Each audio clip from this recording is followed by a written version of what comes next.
This is a lecture from OpenTuition. To benefit from the lecture, you should download the free lecture notes from opentuition.com. Budgeting.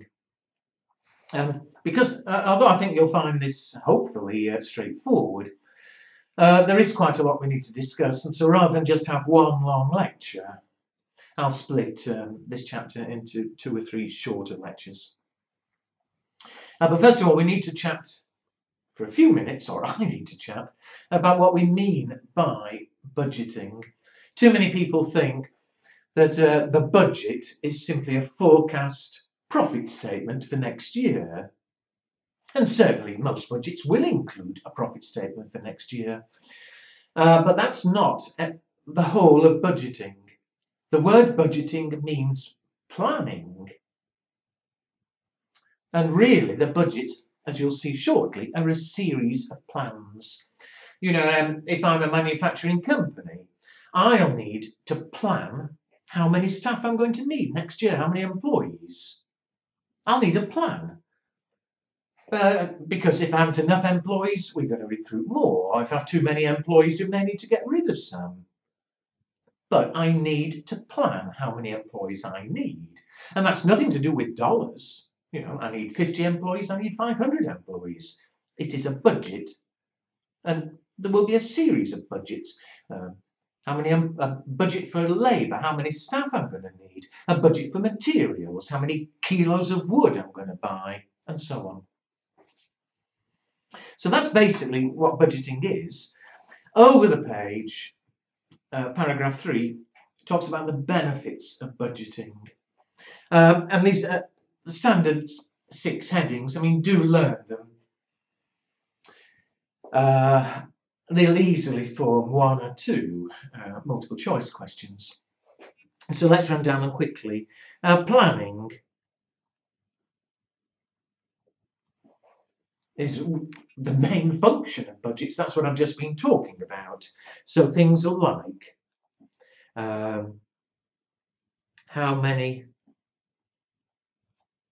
labour hours needed next year.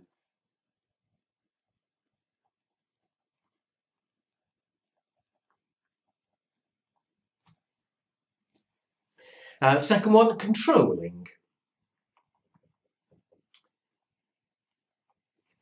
Here, a very important benefit is that very commonly we budget month by month for the coming year.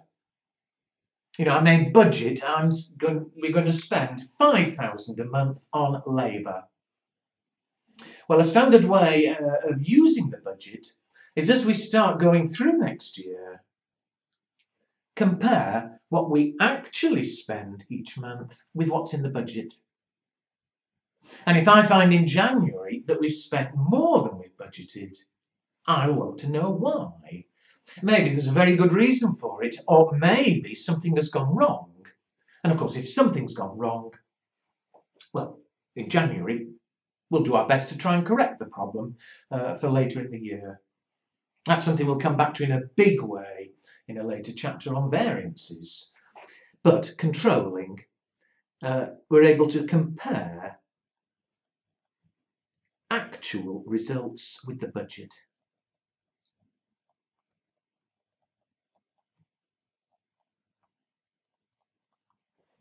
The next one, coordination.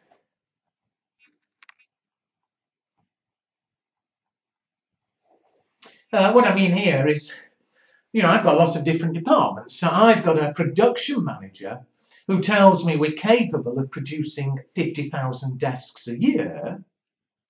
I've got a sales manager who tells me, we think we'll sell 40,000 desks next year. Well, it's a bit stupid, is it not, to have the production manager produce 50,000 if we're only going to be able to sell 40,000.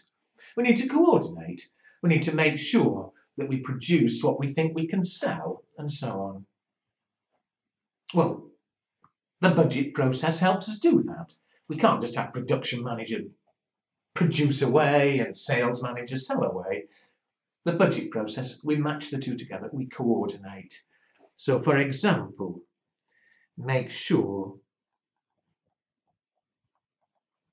planned production equals planned sales.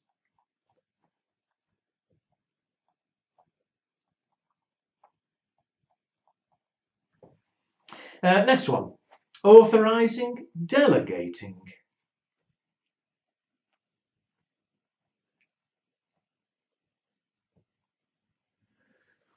I'll give you my example here.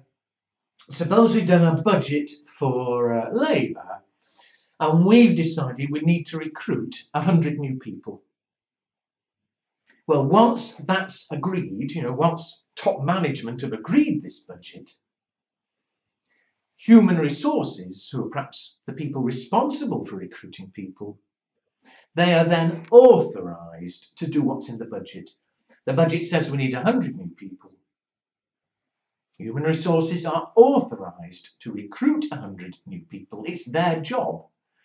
They only need to come back to me if for some reason they later decide, oh, they want 150 people. So I'm not going to try and write that down, but that's what we mean.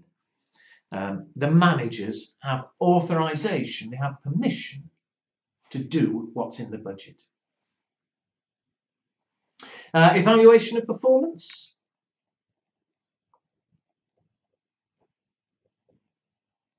Another important benefit, that we need to measure how well our managers are doing their job. I've got lots of managers, a manager responsible for buying the material, a manager responsible for selling, and so on. Well, how am I going to measure how well they're doing? Something we can discuss in more detail in a later chapter, but very standardly, compare them with the budget. Did they do better than budget? Fine, they deserve a bonus. Did they do worse than budget? Well, maybe I'll sack them unless there's a good reason for it. So compare manager's performance with the budget.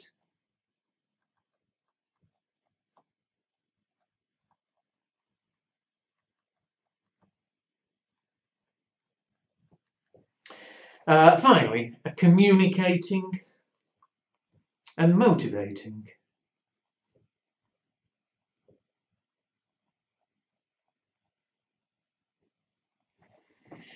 The budget's a way of telling my managers what I'm expecting of them, what the business is trying to do. So we'll prepare a budget. We know how many we're aiming to sell. We know how many we're aiming to produce. We know how many staff we're aiming to have, and so on. It's telling the managers what's happening, and hopefully it motivates them, which fits with the evaluation of performance. If they know they're being measured against the budget, then hopefully it'll motivate them to do better, and they'll be rewarded as a result. Okay, well, I said I will break this chapter down into several lectures, so I'll stop there. In the next lecture, we'll talk about the actual preparation of the budget.